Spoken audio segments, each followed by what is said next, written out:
But basically, Members, if I can have your attention, please. It is 2 o'clock, so we'll move onwards. The agenda, on first glance, looks manageable within a reasonable timescale. Tempting fate, I know, but I'm sure we'll all work together to work in an efficient manner. Can I apologise for absence first, please? Apologies from Councillors Scott and Smith. And Councillor Grimes. Oh, there he is. And where your name tag is. I've lost. Just straight up this corner, not the front. Just down in your book. Maybe in the corner. Everybody is now accounted for. Thank you. The minutes of the Fire Authority meeting held on the 15th of June and the 12th of July. They've been circulated to you all. To the best of my knowledge, there's been no amendments or corrections, unless you know differently. So are you happy that I signed a correct record that took place on those occasions? Agreed. Thank you.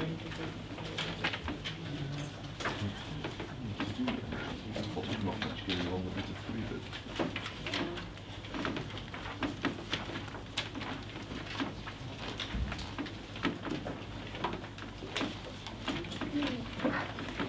Chairman's announcements.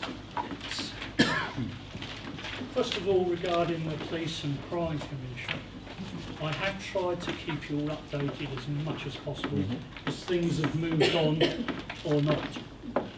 Needless to say, the summer months have been very busy, attending numerous meetings, shadowing the PCC, including both writing to and meeting with local MPs, the LGA, and writing to the Minister. The situation at the moment is the PCC has submitted his case to the Minister, who's in the process of appointing an independent adjudicator stroke assessor, who will make a final recommendation to the Minister on the PCC's submission. The main issue from our perspective is that there does not seem to be a clear process for such assessments. No precedents, no matrix or clear protocols for such decisions. Therefore, it's my view the independent assessor will make a very subjective decision. That said, to date I'm not aware of an independent assessor having been appointed, much less the process they have to follow. A concern expressed by the LGA, along with what they see to be a lack of transparency in the whole process. The Chief Executive of Cambridgeshire County Council in Peterborough is in dialogue with the relevant government departments to try and bottom out the process and how the best we can make our representations into the system. And if necessary, look at a judicial review if the process is found lacking. As always, I'll keep you updated. And can I thank you as individuals for your support, where I know you've lobbied hard in your own local areas with your MPs and with your parish councils. That has made a difference, and thank you for that. Her Majesty is Inspector of Constabularies and Fire and Rescue Service. The current inspection regime for the fire service is subject to a change, and the Home Office, in their wisdom, thought fire services should now fall within the remit of HMI constabularies. As part of the nationwide process being set up, 2 Cambridge Fire and Rescue Service Group Commanders, Simon Newton and Ryan Stacey, have been offered secondments to join the Inspectorate in the new year. Both will be taking up the key post of Service Liaison Officers for a period of 2 years and play a key role in shaping and delivering the new fire service inspection process, which is due to commence in April 2018. Whilst their experience and leadership will be missed by the service, it does provide us with an excellent opportunity to offer internal development to aspirational station commanders and in turn assist the service with its succession plans. So it's a win-win situation all the way around. Whole-time shift implementation. All those involved are working hard to ensure the implementation meets the timescales. I can report it is on track and progressing well. Our JCC committee. As you will be aware, there is some difficulty with the system we operate, with all three representative bodies meeting the fire authority in one meeting.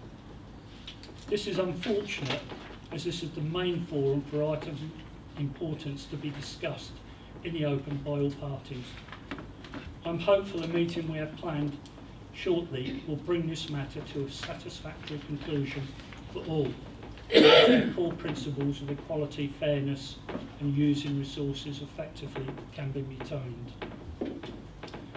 Combined authority. The county-wide committee that sits under the Mayor, James Palmer, meets on a very regular basis and is predominantly focused on large infrastructure projects across the county and wider afield. I mention this because as one of its nominees, the amount of time spent by myself and the Vice Chairman is far more than envisaged, and I believe sometime in the future we'll need to review our role on the combined authority. And finally, and probably most importantly, a new development where we have just signed an agreed protocol for a new partnership working. And I'll ask the Chief Forester to explain our new partner. Thank you, Chair. Yes, I thought members would be interested to know, some already know, that we have just signed a memorandum of understanding with the National Health Service Blood Transfusion Service. It's taken us a while to get it to bring it to fruition, but last week the Blood Transfusion Service used Wisbeach Fire Station to hold a blood donor session. And my understanding is there was at least 40 pints of blood were given, pint of which were mine, and a pint from Councillor Gowing as well. In all seriousness, this is a great opportunity for us as an organisation, and it will save the blood transfusion service a significant sum of money. Friday alone, they were looking to pay in excess of £600 for the use of a venue just up the road. They got our venue for free. It didn't cost us anything. It allowed us, and it assisted them because obviously the fire service is quite attractive for people and it encouraged people to attend our sites. So if you scale that up, which is what we're looking to do, we should be able to save the blood transfusion service a significant sum of money over the coming months and years, which they will then be able to plough back into their service and draw more blood and save more lives as a result. So we're very pleased that we've been able to set up this collaboration. Another example of collaboration what we do. Excellent, good news. Good. Right, can we now have any declarations of interest? No. We can then move on to the draft medium-term financial strategy. Matthew. Thank you, Chairman. Good afternoon, members. It's a very early draft in terms of where we are in terms of formulating the budget for next year. We have 2 years of certainty. Members will recall this time last year we had to set an efficiency plan to effectively secure the financial settlement that the government were offering us, and that certainty. So we have that now until the end of March 2020. We understand what our figures are. Beyond that, we don't. So there's lots of estimated figures in here that go beyond 2020 to 2022. In terms of the process itself, some of the key points are it's predicated on a 2% increase in council tax. I don't want to sound like a broken record, but I do sound like a broken record. There's other aspects of this that we've incorporated 2% increase on pay from next year. That again, it's speculative at the moment, but actually that's what we're having to assume, given there does seem to be some change in government policy around pay conditions. So we have assumed that. What you'll see in terms of the appendix is that if we put 2% in, then actually we have a pressure next year of £250,000 that actually we will be able to cover for the next financial year.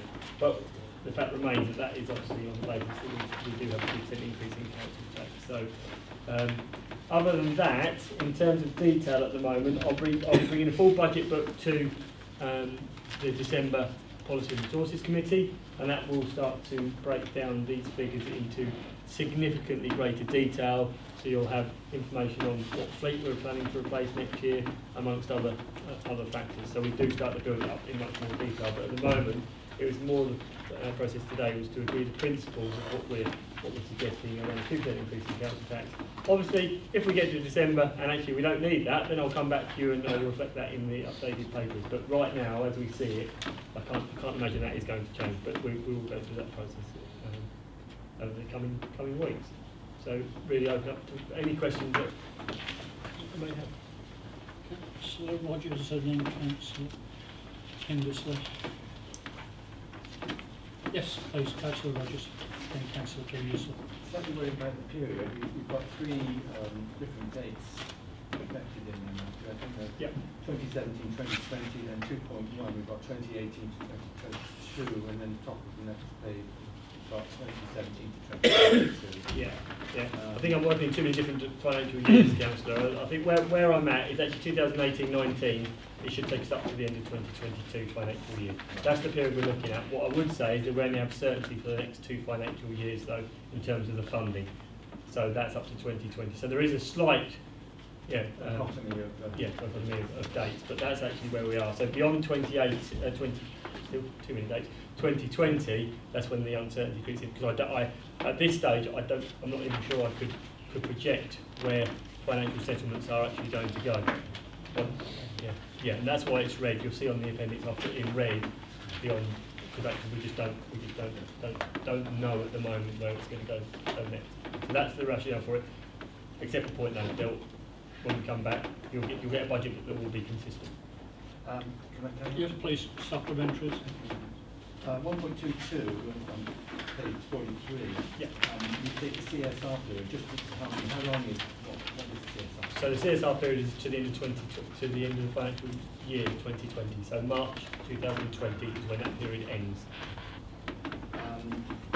1.2.4. An interesting statement there by government. Inflation, as far as I know, is currently running at 3% and has done for the last 2 periods. Yeah. Is that what are you projecting? You're staying? Yeah. I mean, the long-term projections are that inflation will come down again to nearer 2% mark. However, government have been very clear that actually council tax limits, 3% limits, they're still going to stay around the 2% mark. They're not deviating from that. What I would say is that also within this paper is the response that we put through to CLG with regard to the recent consultation on precepting and what freedoms that we have as a fire rescue authority in terms of raising that precept limit beyond the 2%. And the response, the response actually is in Appendix 2. And effectively what we've said there is that, or what I've said is actually give us the freedom to make a choice if we need to take that choice. Don't hamstring us around 2%. Perhaps give us the freedom that district councils have around potentially being £5 or 2%. I know other fire rescue services are also saying it's a £10 option. However, we haven't gone that far because we wouldn't need it. The reality is we wouldn't need it. That's the balance I'm looking to get. But certainly at the moment, it's 2%, unless I come back with a further update, which we may get through the budget. When is it next week? More? Maybe. Yeah. Yes, please carry on. Please do. If you could refer to the page number as well. Okay, so page we will- 44 then on 1.27. Yeah. Holding reserves and hospital risk. I've always believed that your reserves should increase with inflation. Otherwise, obviously, you're undermining your reserves. You're not doing that. And secondly, referring then to page 48. Yeah. And obviously page 50.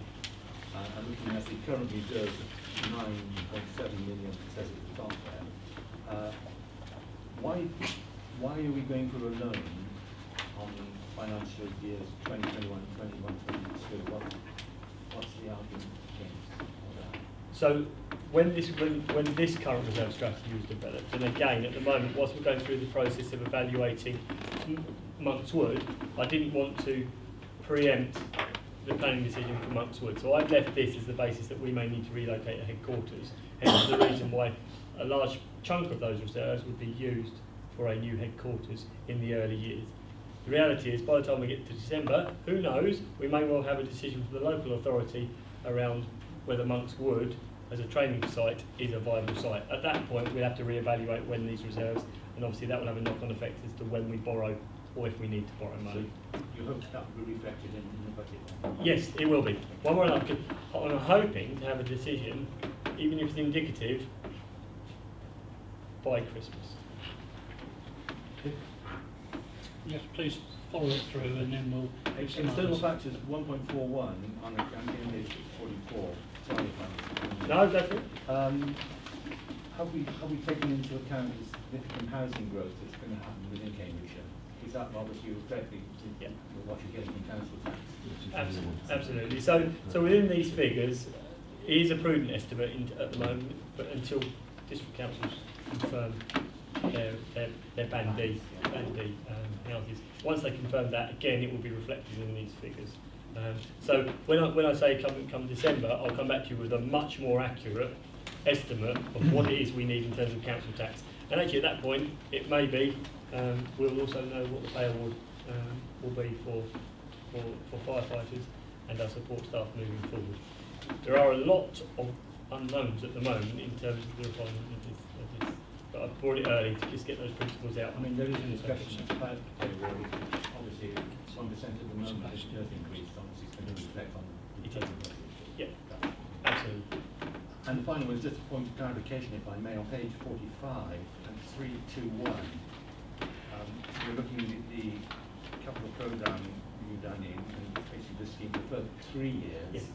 But we're placing our MTFS over a period of 5 years. Yeah. Yeah. And I think so we could correlate it, but going out any further in terms of capital programme is often more difficult to estimate. So what we do in the final year of our MTFS, we effectively replicate. We don't add anything else in terms of capital financing requirements. So we effectively leave it flatlining. It doesn't have any impact, but what we don't do is take anything out either. Okay. Thank you, John. Councillor Kindersley, followed by Councillor Rains. Many thanks. So I just wanted to clarify the issue around the pay inflation. Yes. Because in the introduction, obviously, you refer to predication 1%. Yes. But then in your introductory remarks, you remarked on 2%. Yes. And am I right in saying that the difference between 1% and 2% is the 250,000 that you referred to? Yeah, effectively, yeah. I mean, not quite, but in broad terms, yeah, absolutely. It creates a pressure for us, absolutely. Okay. Going back to the comment that you made about the questions that you were answering in relation to the district council freedom to go up to £5. Yes. I mean, I knew what you were talking about, but it wasn't actually explicit within the in the response that you gave that is what you were looking for. Is that because it was somewhere else that you didn't duplicate for us, or do you assume the bureaucrats know what you're talking about? I've assumed so. Sorry. Within right at the back, what there was a consultation that came through from communities of government. Yeah. And one of the specific questions was around council's tax referendum principles. So they actually asked us directly, as a fire authority, what do you want, and how could that be achieved? And one of the part of the conversation was, and we had to be quite careful in terms of the wording, was that don't use pay as right. a vindication for increasing council tax above and beyond the 2%. Yeah. Hence the reason why we effectively said, look, we've been significant reductions in budget over a period of time. Hence the reason why, to protect services, we need that freedom. Yeah. Okay. And lastly, just a sort of smallish point. I noticed the cost of fuel is rocketing somewhat at the moment. Is that potentially going to have any kind of impact, or is it so small that it's an insignificant part of the construct? Yeah, it's not material in the overall construct, but it will have a small impact. But yeah, absolutely. Okay, great, thank you. Thank you very much. Councillor Rains, followed by Councillor Missing. Thank you, and forgive me, Chairman, I'm still harping on the string about pay, which obviously is an important budget driver. So if I have understood Yep. so far correctly, we're spending about 11 million on full-time firefighters pay each year, which means each 1% of that is actually about 110,000. Every 1%. Every 1% is about 110,000. So when you talk about £250,000, that's 2%. Yeah. Is that right? And you have explained to us that, notwithstanding what the paper says, the numbers here actually for next year take into account a 2% pay That's settlement, correct. and so the Yep. savings that you're proposing to make offset that Yes. within 2% on Yep. the council tax. That's correct. Yep. How do you roll that forward over the rest of the MTFS Yeah. period, and what are your, realistic? Yeah. What are the consequences of taking a higher pay increase this year for the kind of savings that might have to be made Yeah. in future years? And then let me do my second question. Yeah, okay, thank you, yeah. As part of the same thing. Can you just clarify a bit further what the relationship is between what's said about the capital programme and reserves here and the quite extensive set of interesting estates options that are set out in item 8 of the agenda? Yes. Yep. Okay. So in terms of the 2%, so the way this has been formulated at the moment is that we're expecting it to be 2% year on year now moving forward.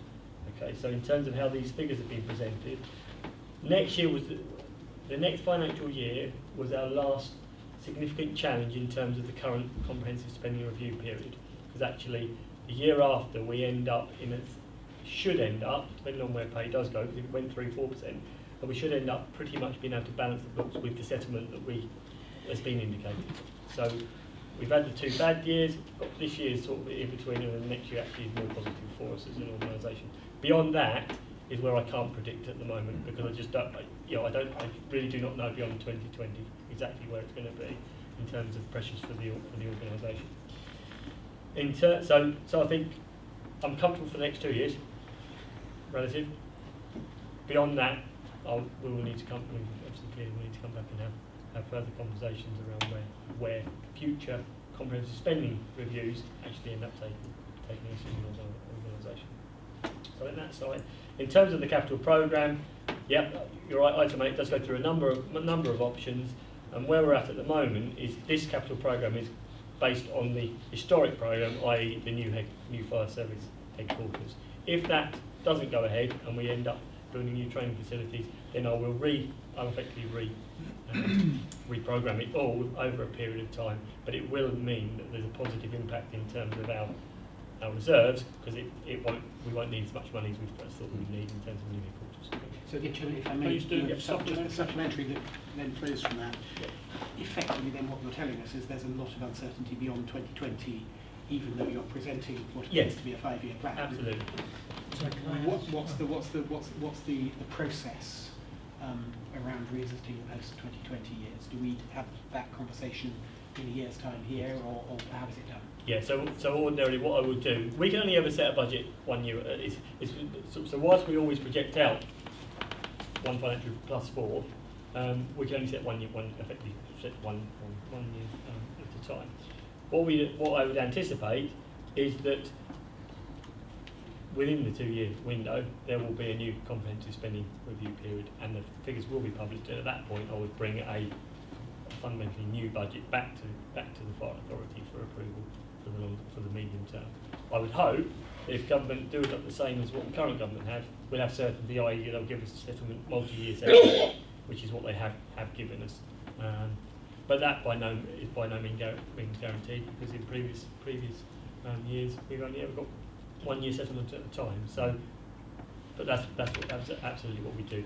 And if there was significant challenge and pressure through that CSR process, i.e. they cut, government do end up having to make significant cuts again, we will have to come back to you and say there's a whole different programme that we need to embrace now in terms of how we're going to balance the books, which would include using reserves.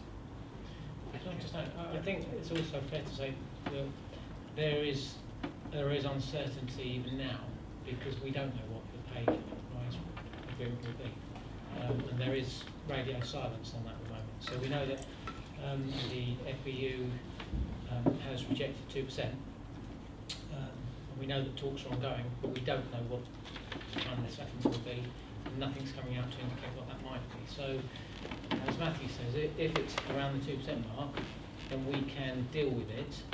It means we flatline instead of grow.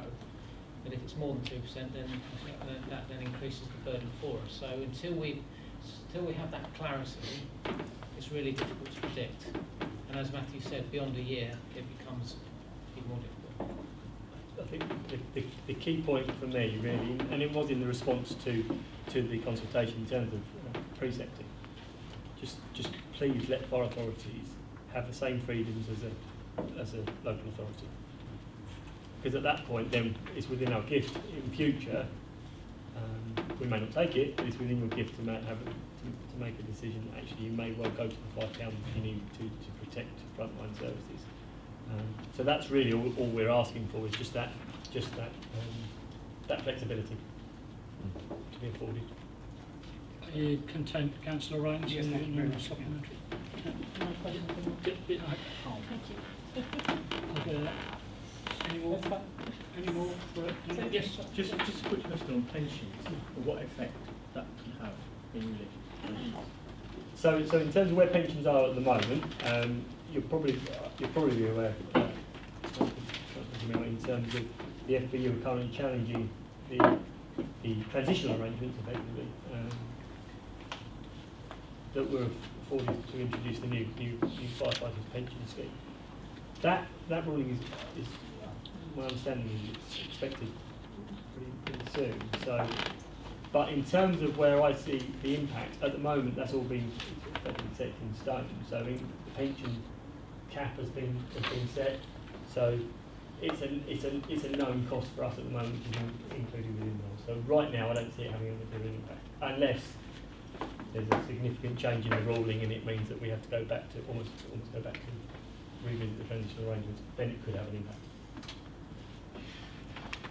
Councillor Rogers. One final point for clarity, on page 50, we have the reserves there. In the main, they're capital reserves. They are. I would advise you treated pension as a capital reserve. What's the rationale behind that? So we don't have a so we operate two pension schemes. So we have the firefighters. Actually, it's about 5 pension schemes, but the firefighters pension scheme is an unfunded scheme. So there is no fund. So if we have a firefighter that unfortunately maybe gets injured and then can't carry on, actually there's effectively a capital payment that the authority has to pay as a one-off sum if he's ill health retired. So it's that element that we hold a reserve for.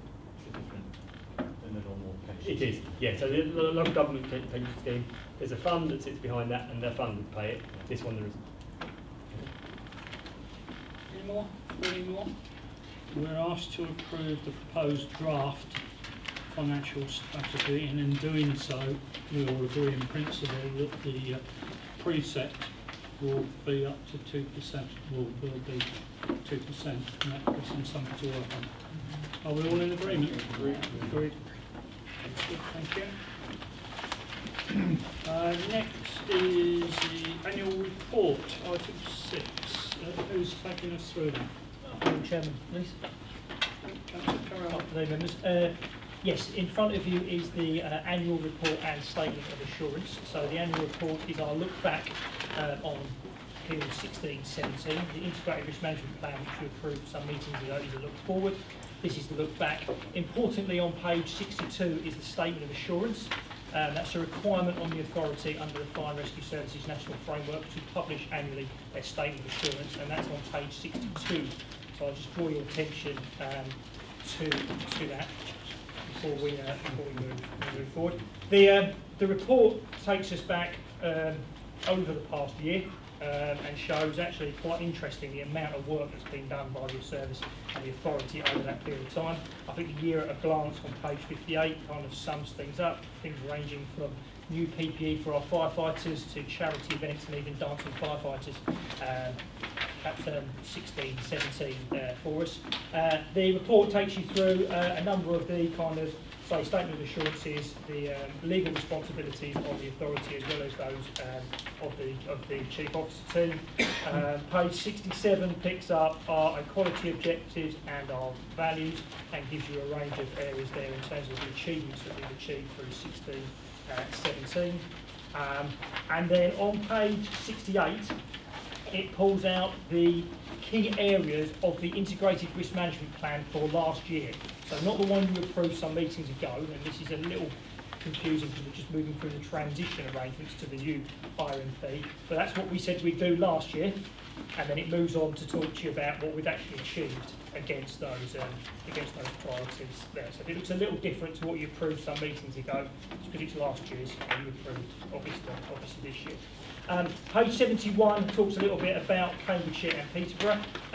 There's often talk about the population. There's a population on page 71 that talks about 805,000. I'm sure that's a very conservative estimate. That's taken from census data though, so that's what we draw it from.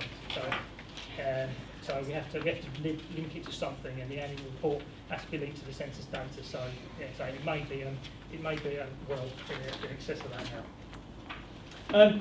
Moving forward, a little bit about how we structure ourselves in terms of our stations and where our resources are, and then from 75 onwards talks about the key achievements throughout the last year, and they're broken down into our 4 strategic aims, so people, community safety excellence, operational excellence, and value for money.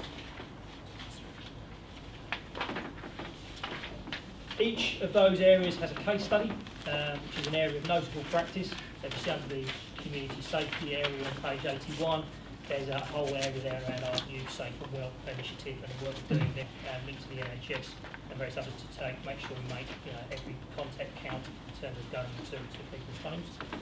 Page 80, just over there is a slight typo on there. Halfway down page 18 you'll see it says comparison 14, 15, 15, 16, but then the key underneath doesn't quite tally, so we will sort that before we publish. Page 84, probably quite topical at the moment, talks all about the partnerships and collaborations. Clearly the list is not exhaustive, but it does give you an idea of the key kind of strategic priorities that the service and the authority are indeed involved in. Page 86 gives an overview of the budget and the areas that Matthew has already talked about, and then some key kind of performance indicators in terms of value for money on page 89. And then a look forward in terms of what the authority is looking to do, which is a direct link to our integrated risk management plan, as I said before, which is our look forward, and which you regularly review as part of a rigorous scrutiny function. So that's the annual report statement of assurance. I'm looking for the authority to raise that report, agree it, particularly the statement of assurance, because that's the legal requirements of the report. Thank you, Chairman. Thank you. Questions, observations, Kindersley? Oh, sorry, you're the man. Sorry, just one point. I think, as Rick's pointed out, page 89, value for money profiles, it is worth just being aware of that, because per head of population, per thousand population, we still remain £5,000 per thousand people less across most of those areas across the country. It demonstrates that we are one of the more cost-effective fire and rescue services in the country, and the graph on the page 90 demonstrates that. Thank you. So we have Councillor Kindersley, Rains and Over. Thank you, Chairman. I wasn't sure when I was reading this report just how much debate there would be this afternoon on this. So I indicated to speak first so that I had the opportunity to say what an absolutely brilliant report I thought it was. This is a snapshot of the service's activity, which I think could not only couldn't be bettered, but other authorities might well be advised to attempt to replicate it. So I would like to take the opportunity to formally thank all colleagues who are involved in its preparation and obviously the activities that lie behind everything that's in this report, and to thank them, on behalf of the people that I represent, because I think it is just brilliant. And you know, part of the job of a councillor or a member of the Bar Authority is to be a critical friend. And I went through the report, and I honestly, despite having my critical hat on, couldn't find anything to criticise particularly.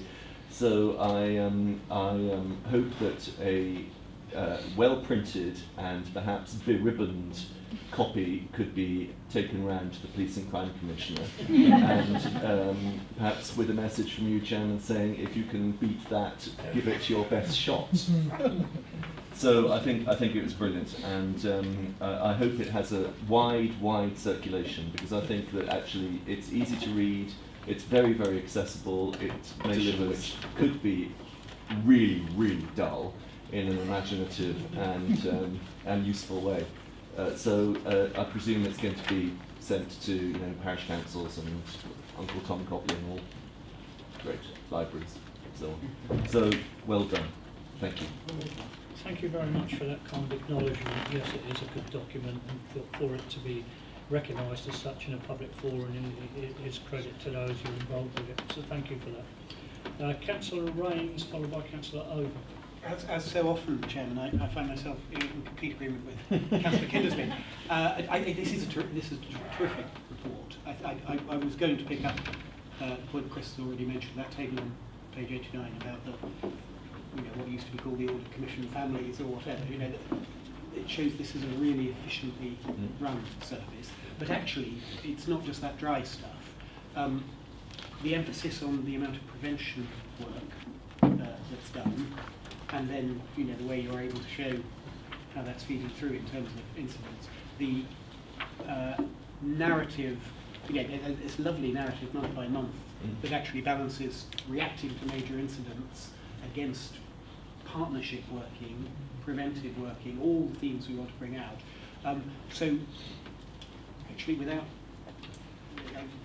entirely agreeing about posting it to near neighbours, I just did actually have a slight concern that the strategy of just publishing this online, set out in the covering paper, might not be enough, and I hope we can have a little bit of public affairs activity around this and identify the top 100 people who we really want to get the message about how this organisation is run, and make sure they get a copy, and perhaps a one-page covering summary, just bringing out the headlines.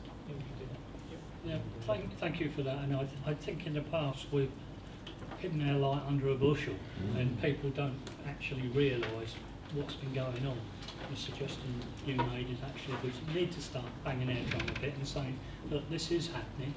We don't need coercing into forming new partnerships. We're doing it all the time. So very fair and good comment. Councillor Over, followed by Councillor Rogers. Thank you, Chair. This is really great. I've got three aspects to the question or comment. First of all, congratulations about Firebreak. I've attended a number of them, got soaked on one or two occasions, but I think this is an excellent development. I know there are pressures on resources and firefighters' time, but I'd like to see it develop and merge into some form of cadet service. Last time I was there, the Army cadets were there advertising, and so was the Air Force. And I'd like perhaps to divert people towards the fire service cadet force. Secondly, Yaxley Fire Station is tremendous. Sometimes it's open, but we're hearing about the blood transfusion service. And Yaxley Fire Station is a modest station right in the heart of the village. It is well respected, and it would be a fantastic place for events like that.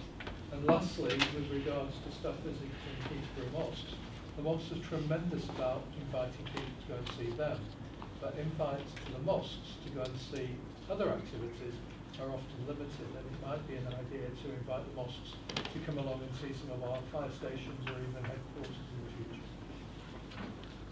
Thank you for those points. Yes, totally. Councillor Rogers, followed by Councillor Anderson. Can I echo all the comments that have been said? It's a very, very good report. Just on page 89, the period in the bottom chart refers to 15, 16. Is that the latest data, or do we have data for the union 16, 17, what we're looking at? That's the latest we have. That's the latest we have. And turning back a couple of pages, 87,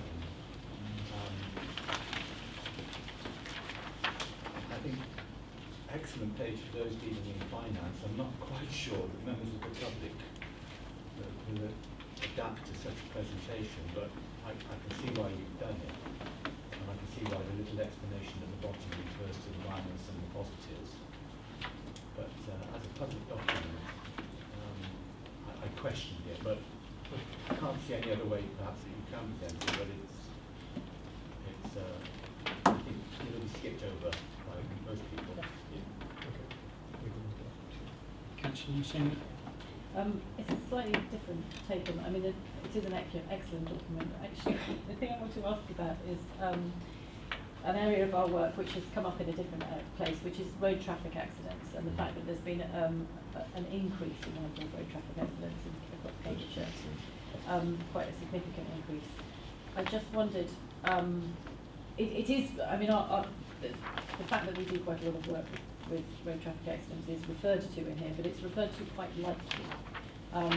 And I slightly wondered whether that was something that, I know that we've been doing a huge amount of partnership working in other areas, and it occurs to me that actually we haven't talked about it as much as we did a little while ago either. First of all, can you tell me what kind of partnership working is going on in that area, and is it something that, I mean, not in this document, which I think is excellent, but for next year, should we be looking a bit more carefully about what's going on with the increasing number of accidents and what we should be doing about it? So I think that's a really, really important point. We are doing lots of work, as you'd probably expect me to say, certainly through the Cambridgeshire and Peterborough Road Safety Partnership.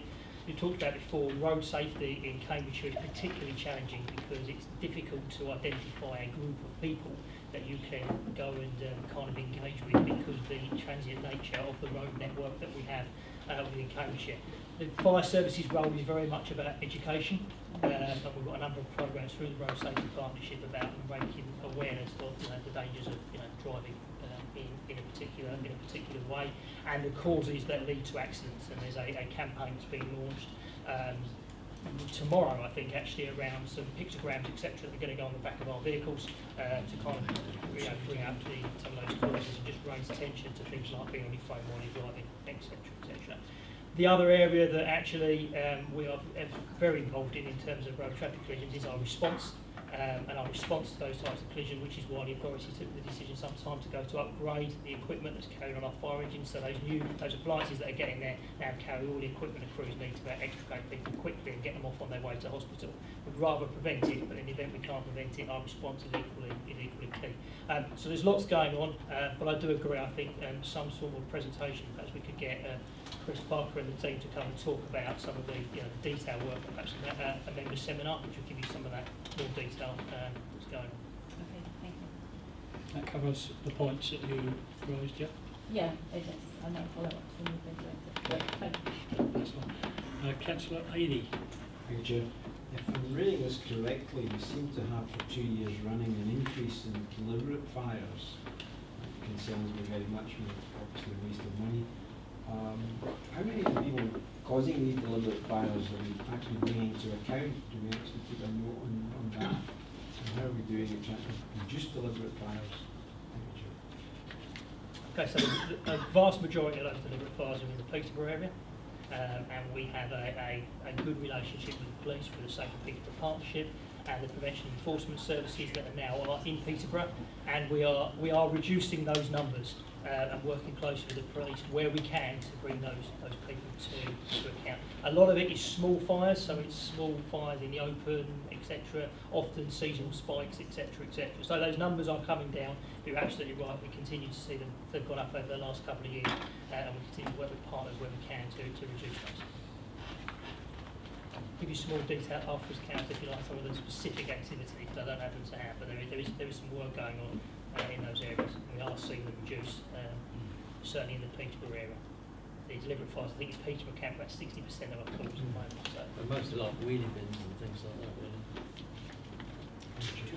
Sure. Is it a small hardcore of repeat offenders, shall we say, who are actually causing a lot of mischief that's skewing our statistics a bit, or is it more widespread than that? In some cases, it's people who are released and then go about. We have a spate of arson Other times it is just, you know, antisocial behaviour that's leading to these incidents.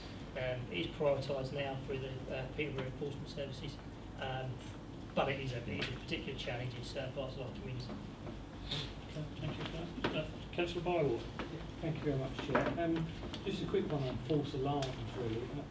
As a member of the public looking at this, you'd be thinking over 50% of the calls are to false alarms. But then on the next diagram we see hoax calls. Is it possible to show what percentage within that 53%, 55% are hoax calls? Is that something that can be done? Yeah, we can do that. I'd be interested to know what percentage of that 53% would be hoax calls. I don't think it'll be a huge number, but nevertheless we can find that detail. Any more on this subject?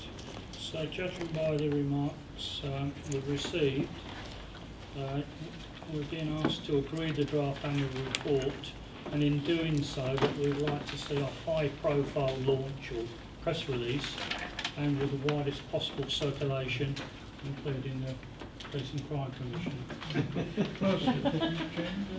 I'm sure we'll get one as a matter of course. So just on that, I presume that the copy that goes out is a colour copy, it's not a black and white. You don't want to do all your good work and something people don't really want to have a look at. That's a difficult balance in itself, because if you start sending out glossy brochures to everybody, we'll be accused of not managing our resources effectively.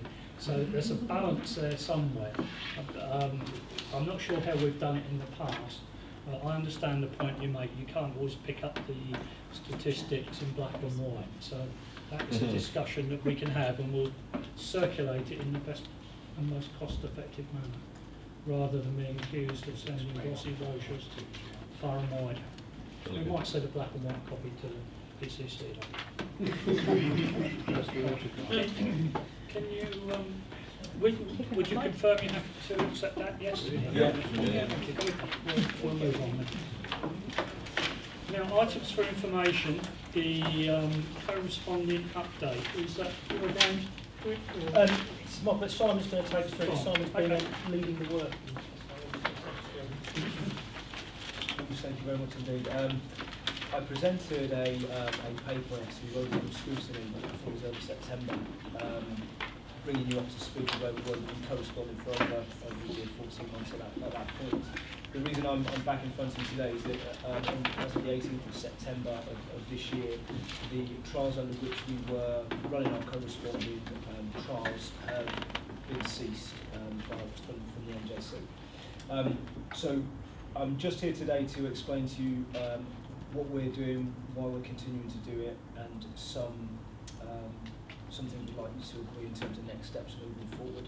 So I'll very, very quickly, if I may, skip over some of the detail in here. I'm more than happy to answer any questions you may have, but obviously get into that section 6 where we've got some recommendations we'd like to support with. So back in May 2016, Cambridgeshire Fire and Rescue Service took advantage of the National Joint Council trials in corresponding. They were part of a work stream of a larger bit of work looking at the broadening of the firefighter role. So corresponding was something we'd identified as an area we'd like to explore. I've been working with ambulance for quite a while, but actually at that point there seemed to be a really, really good mechanism for joining in with national best practice and aligning ourselves to those trials. So that's what we did. We started off in a very, very small way, forming some fantastic partnerships with East of England Ambulance Service, with our regional fire and rescue services, and with the representative bodies within Cambridgeshire and members of our staff as well.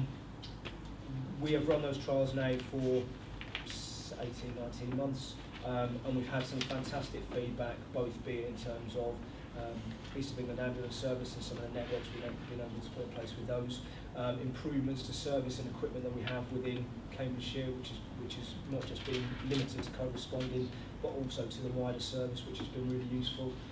We've also been able to improve policies and procedures and safety of staff generally, which has been really valuable as well. Notwithstanding that, corresponding was a new activity that we've never done before.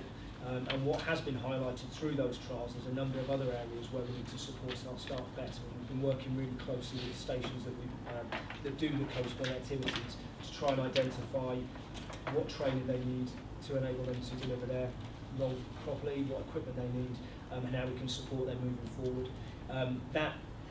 The stuff that we identified wasn't massively different from the national feedback that was fed back via the broadening of a firefighter role. That was a University of Hertfordshire commissioned by the NJC to pull together national data on how the co-responding trials were going. The things that we were finding were very, very reflective of the stuff that was in that report. We only had made available to us yesterday a further commissioned report that the NJC have asked the new economy to undertake, and it's very, very much around the financial benefits of co-responding. So whilst the Hertfordshire University report showed us some significant savings and benefits of doing co-responding, this very, very much just drills down into the cost effectiveness of it a little. So what we'll probably do is maybe add that onto a bibliography, but all it does is reflects further the benefits that we've found and that we've been talking about since we started. So the trial stopped on the 18th of September. As a result of that, a number of fire and rescue services across the country also ceased activities in co-responding. There are other fire and rescue services who have been doing co-responding historically who continue to do so. We discussed with a group of stakeholders that were impacted on that decision around what we should and shouldn't do, and we decided that we were going to continue co-responding from 2 of the 3 stations. The reason we didn't continue at St Neots was because there was a split between the whole-time membership and the on-call membership, which we didn't want to create a division across that station. So we decided to stop there, and our Ramsey and March fire stations continue to co-respond as we speak, and we continue to work with them moving forward. So quite obviously there are some things that we're managing in terms of how appropriate and how supportive those people are doing that, and we are also mindful of the national negotiations that probably continue to go on in the background to hopefully come to some resolution that we'll be able to get a lot of clarity on how to move that forward. But in the meantime, it's very, very much about the next steps that I'd like to ask for your support with today. So we're going to continue co-responding from those stations and working very, very closely with the East of England Ambulance Service, and Essex are continuing to co-respond as well. We'll continue to have regional meetings to support and provide governance for our co-responding staff.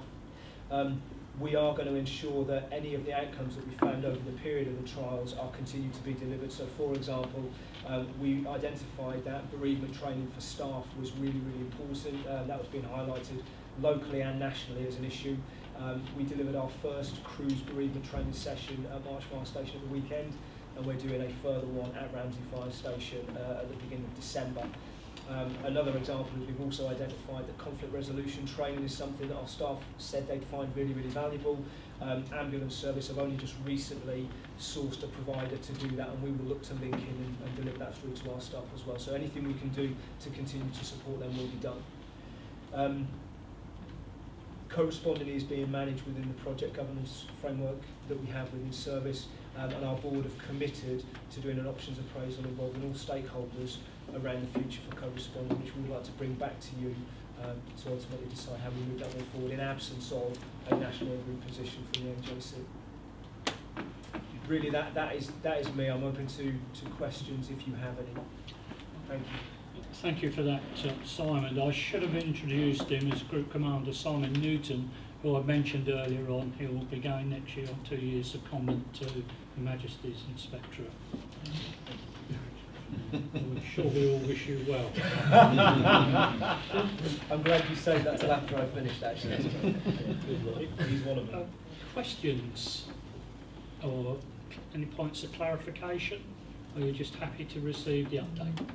Yes, could I yes, please. just give the answers? Sometimes when papers on options for next steps are put out to all stakeholders, if it's possible for that to kind of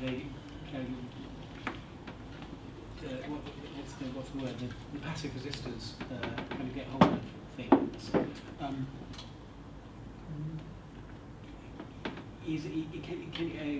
You've obviously given us a very positive account of the work so far. Is there some way of making sure that when the paper comes back to us with ideas about how to take this forward, we don't simply get presented with a paper that says it's too difficult to do anymore, and that there is indeed positive scope to grow this. We have every intention of doing it. Obviously, the paper that we bring to you this time around will have feed from all of our stakeholders, which of course is very conflicting in some areas. But the undeniable benefits of what we're trying to deliver for our communities is absolutely undeniable. So yeah, we'll ensure that everybody who does have an input into this will be reflected in the next paper. Any other? Chairman, can I just for a point of clarity, in terms of this piece of work, the reason that it's being delivered nationally is because currently it's outside of the role map for a firefighter.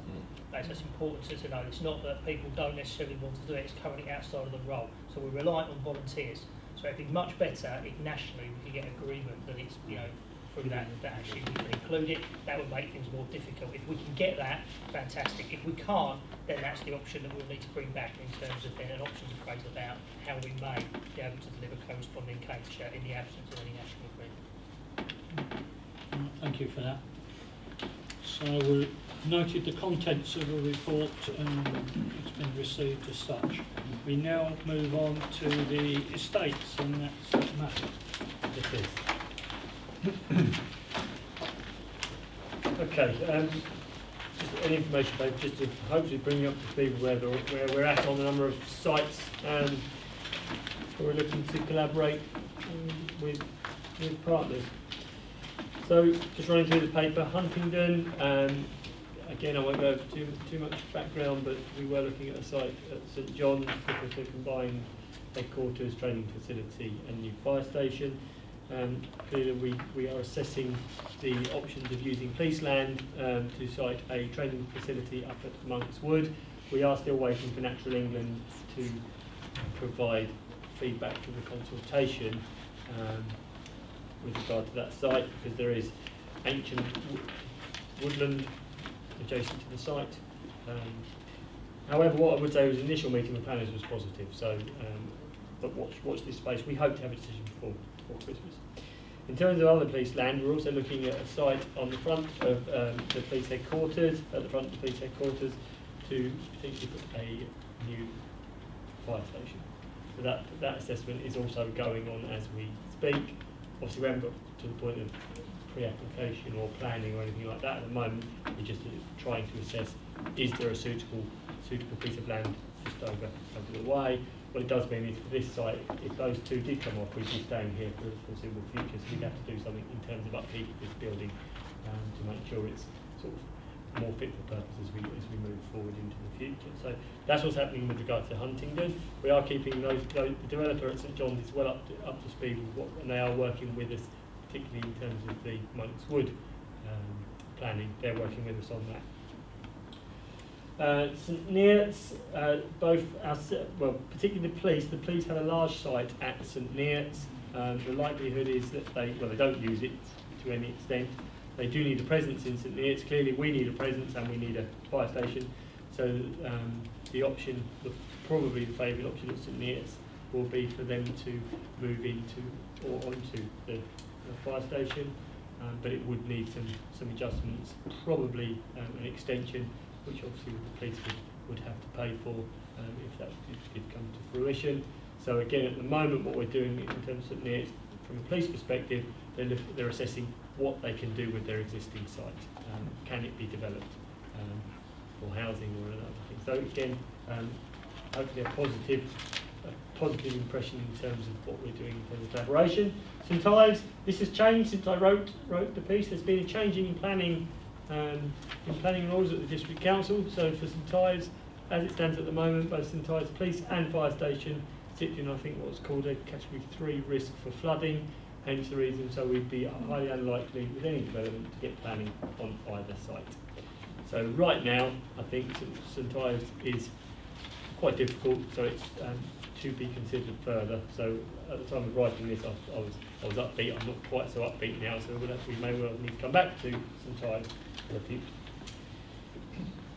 Final sort of large one is Wisbech. Wisbech, as of this morning, so again a slight update, is that we are now literally we have the plans. They are going to be submitted to Fenham District Council over the next week, at which point, in the meantime, the PCC is going to go out and consult with the local residents of Wisbech, just to make them aware that they will be relocating to a new extended Wisbech fire station that will house the police force on that site. There won't be any custody on the site, but it will be a base, and the frontage, it will look like a fire and police station for intents and purposes moving forward. So that one is now starting to go through the planning, or will be going through the planning process. So finally, that is happening. From that, we are generally sharing other accommodation, which you can read for yourself in section 9. And the final thing is we're looking at sharing property teams with the police in the future. We're going through that process at the moment. Before I take questions, as an aside, I've lived in St Ives all my life, as has Matthew, and I've never known that site ever get close to flooding, not even the great flood of 1947. So I think we've got a case probably to argue then. The rest is saying Ives will flood first. Well, we could have a long discussion about planners, which we won't. We need to move on. Councillor Giles. Yeah, I think, it's St Neots. Yeah. You don't mention the ambulance site there. Will it be a joint police, fire and ambulance? Right? Or have they just given up? Yeah, I mean, the challenge we have with the ambulance service, Mr. Charles, is really getting any leverage with them. And they are so busy. They've got 100 and some odd sites across East Anglia, and there's literally two people that maintain, but effectively look after those sites. So to actually get any leverage in terms of moving forward with joint facility is extremely difficult. And actually, we know that there's some certainty with the sharing with the police, so that's the route we go down initially. If they choose to come on board later on, then so be it. But right now, it's been challenging. Yeah, okay. Not through the one that's trying. I suppose the only other thing to mention is really around, and Chairman, you're going to sign an agreement with the PCC in terms of collaboration agreement, which I don't pick up in here, but given all the sharing we are doing on many of our sites and the interoperability boards, probably worth mentioning. I don't know whether you want to add anything in terms of when that's likely to take place. It's in the very near future. Collaboration and working with the Police and Crime Commissioner will continue at a pace, hopefully, regardless of the outcome of the current situation we've got. He seems very keen for it to continue and increase, and obviously so are we, because it's got mutual benefit. So I can't remember the exact date we're signing this agreement, but it's not too far in the distant future. Good. Any other notes? So we're happy to receive that report and have updates as and when appropriate. We now move on to the risk register. Again, is that you, Matthew? It is, yes. Again, I won't plan on going through it in detail. Happy to take questions as we go. All members will be aware of the purpose of us with each register, highlight anything that may well practice out in the future. We have a number, and you'll see a number of very high risks. Many of those are actually focused around things like cyber security, which again, whilst we try our best to defend ourselves, the attack in the NHS earlier this year demonstrates that we can't sit on our laurels. So I think in terms of that risk, as much as we do, it's always going to stay pretty high. Really, we've got a new, again, members of councils will be aware, GDPR, the replacement of the Data Protection Act is coming in next year. That is now taking up quite a lot of our time to ensure that we are compliant when it comes into force in May next year. So again, whilst we see it as a risk, we expect it to go down to that that nice orange 10 score by the time we get round to that point. But at the moment, whilst we're working through the challenges, it remains high. Other ones, ESMCP, the Emergency Services Mobile Communications Programme. Well, actually, it's high. We keep it so high, but there's very little we can do in terms of affecting that programme. It's a government-led programme, and it continues to be subject to delays. Not unusually. Not unusual, no, absolutely not. Just picking up on that one, Yes. it does keep coming back. It does. And it gets more and more urgent. And the thing that it says in your top risk on page 107 is that the failure to deliver that system will lead to increased costs to the service. So is that taken into account in the budget papers that we've just been looking at? No, it isn't, Catherine. So what we've done here, so this is the risk here is actually around the failings of certain pieces of technology that we are having to replace. So what we're suggesting is actually it's difficult for us to estimate what that looks like. What we'd anticipate is that government will pick up the underlying cost of air if they have to continue with airwave. So there's an anticipation that airwave will continue, but it will be the technology, as in hardware, that we may need to where stuff's failing. So it won't be material, but it would need to be picked up through our general reserve. That's where we'd be looking to pick it up from. So there will be a hit, but not directly on the revenue budget. Thank you. And then, well, it's more ESMCP. Really, it's quite a big picture we paint. Those are really really sort of the high risk, and then we go into sort of medium risk. But really, instead of going through it all, I'm happy to take any questions that members may have on any of these risks. We do bring it back periodically. It does go through overview and scrutiny in terms of the control procedures to make sure that we are doing things. You do the look back, and policy and resources review these risks again regularly. So, Councillor Rogers. This is in detail the assessment. Thank you very much. In view of the developments, for example, Alcovy Wheel and obviously Minster, and in particular the commercial aspects of those two sites and others around Cambridgeshire. I go back to page 114 and your pile 114 this description, and you scored it 10 and 10. How involved are you with these new developments in looking at what they require in terms of fire security? And secondly, it says that we do not understand the risk profile. I'm surprised if you don't understand the risk profile, how you can score it as low as you score it. okay.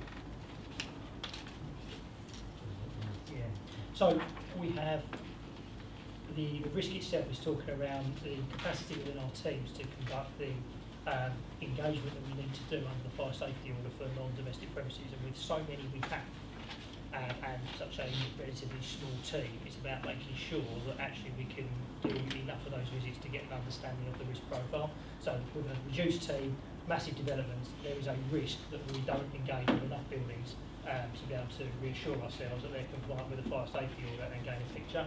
And then the risk mitigation underneath that sets out the type of things that we're trying to do to increase that capacity. Having done all that, the reality still is that that risk remains roughly about the same, because it is such a highly populated area with such a great amount of growth, and then events such as Grenfell Tower take away a certain amount of capacity to be able to continue to conduct those visits. So that's the rationale behind that investment and around the risk mitigation hasn't changed by doing all that. If we didn't do that, it would probably be much higher. I'm not sure that answers my question. If you can't assess the risk, there is a risk. Absolutely. So I think what this is saying, there is a residual risk that we retain because we won't be able to, we won't be able to get around absolutely everything. What there is a risk-based approach to try and target those buildings that pose the greatest risk, if that makes sense. So I assume you know what you're doing. I hope so. I do hope so. Yeah, I think you make a good point, Baz. I don't think the wording is particularly helpful. because the wording is suggesting we don't understand the risk profile, not this risk. We understand this risk. The risk is that we don't understand risk well enough to understand where we need to put more resources, etc., etc. So it's not about our understanding of this risk, it's about our understanding of the term we use, risk in terms of the how we manage the wider community risk as opposed to risk for the purposes of risk. But I think language is important, and this is important. Fundamentally, it's about capacity. Yes. So if we have enough people, we will understand the risk, because we'll be able to get out and look at it all. If we haven't got enough people doing it, then there'll be some buildings we don't get to, so therefore our understanding of the risk will be less. So I'll leave it in that's how we try and Okay. There'll always be a career in politics for Rick at the I'll leave it there. Okay, any other questions or points of clarification before we agree to accept this report? No? Okay, well, it's been noted, the report. Thank you very much for that. We'll move on to the next item, which is appointments to committees, etc., etc., and Dawn will just confirm any changes for us. I've tabled a revised schedule, but we subsequently had some more changes. Chairman's advised me of the Appeals Pension Committee placing Councillor Garden and Councillor Rogers, and on the next page the JCC replacing Councillor Garden with Councillor Bywater. Everyone happy? Thank you. We'll receive that and move on and agree to it. The date of meetings for 2018-19. Any problems? All Yes, happy? Chairman, if I could just remind everybody that the performance review meeting scheduled for the 5th of December coincides with Carols from King's. So I did highlight it before, but it's still in the sheet. There may be no performance to review, you can say, Yeah, it doesn't on that make date. that often, to be honest, does it? How many would be going to Carol's? 3, I thought we'll look at it, we'll see if there's long to be a meeting on that date, and if not, we'll try and arrange an alternative date that fits everybody. At this stage, I'm not sure if there's an agenda for that meeting or not. Would that be okay to do that, Dawn? Yes, because Is that doable? be sending this up. If we're going to lose a large portion of our... Yeah. Okay, thank you for that. Right, we now move on to item 12, which is for commercial reasons. We don't like going into part 2 if we can possibly help it, but this has got commercial implications. So we have to resolve that the press and public be excluded from the meeting on the grounds that the agenda contains consent information under paragraph 3 of part 1 of Schedule 12A of the Local Government Act 1972 as amended, and that it would not be in the public interest for this information to be disclosed. Information relating to any individual or information relating to financial or business affairs of any particular person.